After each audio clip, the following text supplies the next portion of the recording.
নমস্কার বন্ধুরা, কেমন আছো তোমরা? আশা করি খুব ভালো আছো। পিউ বেঙ্গলি ব্লগে তোমাদের সবাইকে স্বাগত জানিয়ে আরেকটি নতুন ব্লগ নিয়ে তোমাদের সামনে চলে আসলাম। তো এখন দেখো, ঘড়িটাই প্রথমে তোমাদেরকে দেখাই। এখন ঘড়িতে বাজছে 2:10 আর এখন কিন্তু রাত্রি 2:10 বাজছে। তো তোমরা হয়তো ভাবছো কী ব্যাপার, এত রাত্রে কেন আমি ব্লগটা করছি। তো হ্যাঁ, সব কিছুই তোমাদেরকে বলবো। তো দেখো, আমরা আজকে একটু বাইরে বেরোবো।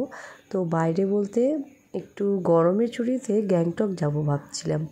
তো বেশ কিছুদিন ধরেই প্রোগ্রাম চলছিল, তো ফাইনালি আজকে যাচ্ছি। তো দেখো, আমি তো রেডি হয়ে গেছি আর আমার মেয়ে তো ঘুমিয়েছিল, তোমরা দেখলেই। তারপর আমি রেডি হওয়ার পর আমার মেয়েকে তুলে দিয়ে ওকেও আমি হালকা করে রেডি করিয়ে দিলাম। এত রাত্রে তো আর সেরকম রেডি হওয়ার কিছু নেই, তাও আমি যেহেতু আর রাস্তায় কোনো কিছু আমার অত আমি না পারি না ওই রাস্তায় যেতে যেতে মেকআপ করা হ্যান ত্যান। আমি এমনিতেও মেকআপ করি না আর কি, আর আমি রাস্তাতে একেবারেই পারি না। তো যাই হোক, যেটাই করব একেবারে করে নিলাম। আর মেয়ের তো সেরকম মেকআপের কোনো ব্যাপার নেই, ওকে শুধুমাত্র একটা ভালো জামা পরিয়ে দিলাম, ব্যাস। আর আমার হাজব্যান্ড তো রেডি। তো এই যে আমাদের লাগেজ। তো যেহেতু ওখানে শীত আর কি, শীতকাল ঠিক বলা যাবে না, কারণ এখন গ্যাংটকেও সেরকম শীত নেই। তবুও গ্যাংটক থেকে যে সাইট সিনগুলো আমরা করতে যাব সেখানে কিন্তু ভালোই ঠান্ডা থাকবে। তো যার জন্য আমরা দুটো লাগেজ করেছি, একটাতে হচ্ছে শীতের জামা কাপড়, একটাতে হচ্ছে গরমের জামা কাপড়। তো যাই হোক, দেখো আমরা কিন্তু অলরেডি বেরিয়ে পড়েছি। আর আমি যখন বেরিয়েছিলাম তখন রাত্রি ছিল, তাই তোমাদেরকে আমি বাইরের ভিডিওটা আর দেখাতে পারিনি। ওই কিছু দূর যাওয়ার পরে এক জায়গায় একটু টয়লেটের জন্য দাঁড়ানো হয়েছিল, তো সেখানে গিয়েই আমি তোমাদেরকে এই ভিডিওটা দিচ্ছি আর কি, বাইরের বেশ কিছু দূর পার করার পর। তো দেখো, এখন আমার হাজব্যান্ডরা সবাই নেমেছে আর আমি আর আমার মেয়ে কিন্তু গাড়িতেই রয়েছি। আর আমার মেয়ে তো ওই গান নিয়ে ব্যস্ত। তো যাই হোক, এই দেখো আমার হাজব্যান্ড, তো ও এখন একটু রেস্ট করছে, কারণ এতক্ষণের সেই তোমার রাত্রি 2টো থেকে জাগা। আর পুরো রাস্তা কিন্তু ওই গাড়ি চালিয়ে যাবে। আর আমার হাজব্যান্ড কিন্তু পাহাড়ে গাড়ি এর আগেও চালিয়েছে, খুব ভালো গাড়ি চালায়। তো যাই হোক, এবার গ্যাংটকটা যেহেতু একটু বেশি খাড়া রাস্তা, তো আমার একটু ভয় লাগছিল। তো বাট আমি যেহেতু তোমাদেরকে ভিডিওটি পরে আপলোড করছি, তাই কিন্তু আমি এই কথাটা বললাম যে ভয় লাগছিল, কারণ আমি কিন্তু ভিডিওটি পরেই তোমাদেরকে দিয়েছি আর কি, বাড়ি ফিরে আসার পর। তো যাই হোক, শিলিগুড়িতে গিয়ে আমরা একটু ব্রেকফাস্টটা করে নেব, কারণ এখন বাজছে 7:30 আর এখন কিন্তু আমাদের যথেষ্ট খিদে পেয়ে গেছে।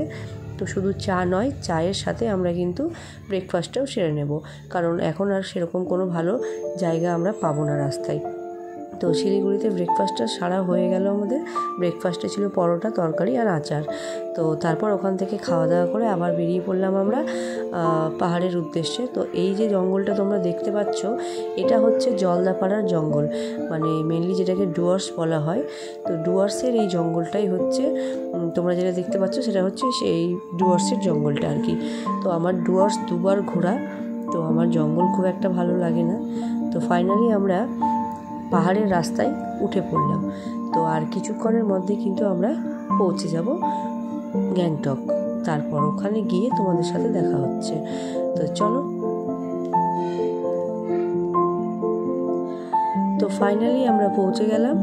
আর এই যে দেখো, আমাদের লাগেজগুলো সব নামানো হচ্ছে। আর আমাদের কিন্তু দুটো গাড়ি গেছিলো, একটা আমাদের গাড়ি আর একটা হচ্ছে তোমার আমার হাজব্যান্ডের যে কলিগ আছে তাদের গাড়ি। তো এইখানেই গাড়িটা রেখে দেওয়া হলো, কারণ আমরা যেখানে নামলাম সেটা কোনো হোটেল নয়, ওটা হচ্ছে পাহাড়ে অনেকেই এরকম করে থাকে বাড়িতে, ওরা সেটাই হোমস্টে করে, বাইরের যে ট্রাভেলার্সরা থাকে তাদের জন্য কিন্তু ওরা থাকার ব্যবস্থা করে দেয়। আর খুব সুন্দর ব্যবস্থা, তোমরা চাইলে অবশ্যই এরকম হোমস্টেতে থাকতে পারো। তো আমরা যেখানে ছিলাম সেটা হচ্ছে রানীপুল, আর যার হোমস্টেতে ছিলাম তার নাম হচ্ছে রাজু। টাইটেলটা বেশ আমার মনে নেই। তো যাই হোক, ওই দাদা কিন্তু হোমস্টেতে ওর বাড়িতে থাকারও ব্যবস্থা করে দেয়, আর ও কিন্তু নিজে কিন্তু গাড়ি চালিয়ে তোমাদেরকে ট্রাভেলও করিয়ে দিবে, পুরো ট্যুর করিয়ে দিবে।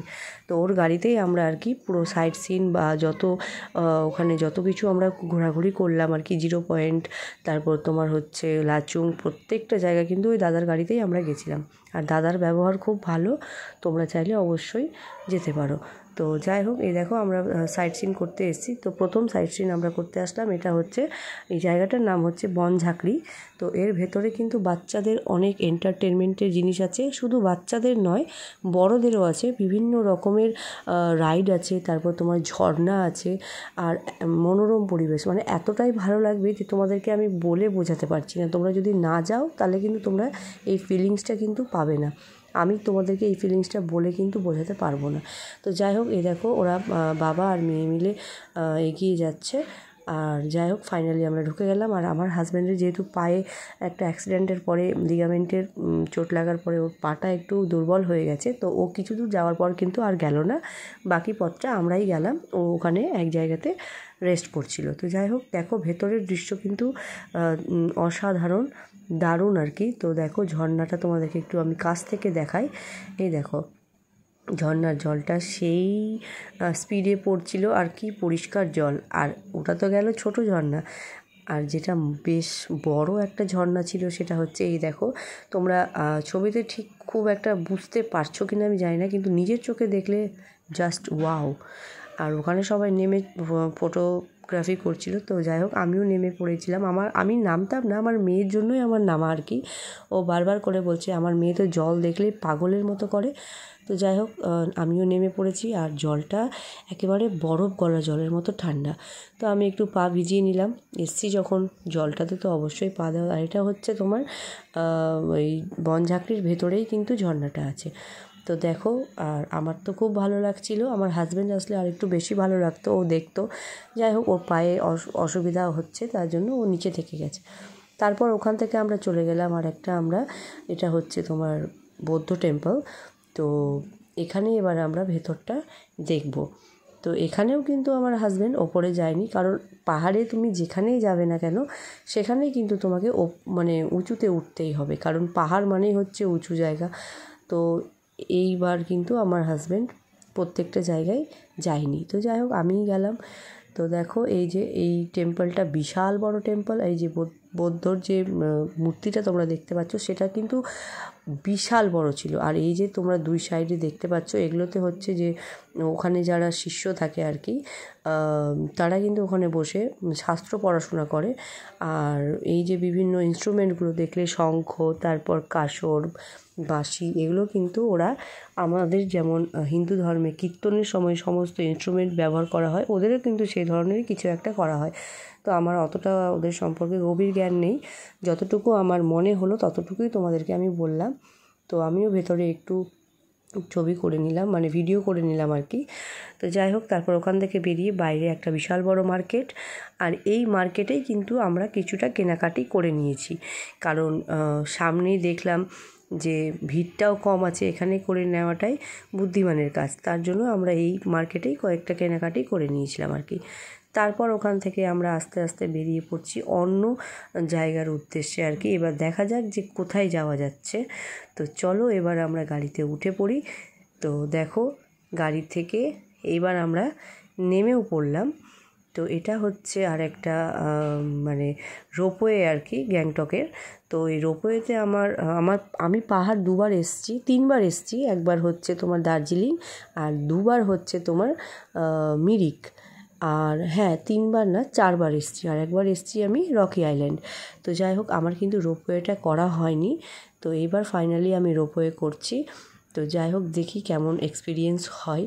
তো রোপওয়েতে ফাইনালি উঠে পড়লাম, আর এখন রোপওয়ে কিন্তু চলতে শুরু করে দিয়েছে অলরেডি। তো প্রথম দিকে একটু মাথাটা ঘোরাচ্ছিল, বাট কোনো কিছু ধরার যদি সাপোর্ট থাকে তাহলে কিন্তু মাথাটা ঘোরাবে না। আর আমার যেটা খুব মানে ভালো লাগলো না আর কি, সেটা হচ্ছে রোপওয়েতে এতটা পরিমাণে লোককে একসাথে তুলে দিচ্ছে, এই জিনিসটা কিন্তু আমার খুব একটা ভালো লাগলো না। কারণ রোপওয়ের মধ্যে না কোনো বসার জায়গা নেই, তার মধ্যে এত এত লোক, মাথাটা আরও তার জন্য ঘোরাঘুরি করছিল। তো যাই হোক, ওখান থেকে নেমে পড়লাম। নেমে পড়ে আবার চলে আসলাম আর একটা সাইট সিন করতে। তো এটা হচ্ছে এক গণেশজির মন্দির আর কি। তো এই জায়গাটাকে বলা হচ্ছে গণেশ টক। তো এই মন্দিরটাও খুব সুন্দর ছিল। পাহাড়ের মধ্যে এই ধরনের মন্দির পাবো কখনো ভাবতে পারিনি। তো যাই হোক, খুব ভালো লাগলো। আর এই দেখো এখানে সব আমাদের সঙ্গী সাথীরাও রয়েছে, তো ওরা কিছুটা ফটো কালেক্ট করছিল আর কি। আর এখান থেকে পাহাড়ের দৃশ্যগুলো জাস্ট ওয়াও। তো সব থেকে শেষে আমরা সমস্ত কিছু ঘোরার পর চলে আসলাম এমজি মার্কেট, যেটা হচ্ছে গ্যাংটকের প্রাণ। তো যাই হোক, এখানটাতে যে নামছি এটাও কিন্তু প্রচুর খাড়া। তো যাই হোক, নামতে নামতে আমাদের অলরেডি পায়ের অবস্থা শেষ। তো এই দেখো কতটা ভিড়, তোমাদেরকে একটু আমি উপর থেকেই দেখাই। গ্যাংটক মানে এমজি মার্কেট তোমরা অবশ্যই জেনে হবে। তো আমি চলে যাচ্ছি এমজি মার্কেটে, আমি সব থেকে শেষে আছি, ওরা সবাই সামনে এগিয়ে গেছে। তো এমজি মার্কেটে গিয়ে আর কোনো কিছু কিনবো না, কারণ আমাদের অলরেডি কেনাকাটা হয়ে গেছে। তো আজকের মতো ভিডিওটি আমি এখানেই শেষ করলাম। তোমাদের যদি ভালো লাগে অবশ্যই লাইক কমেন্ট শেয়ার করতে ভুলবে না। আর বাকি ভিডিওগুলো কিন্তু আমি আবার নেক্সট পার্টে দিয়ে দেবো। টাটা।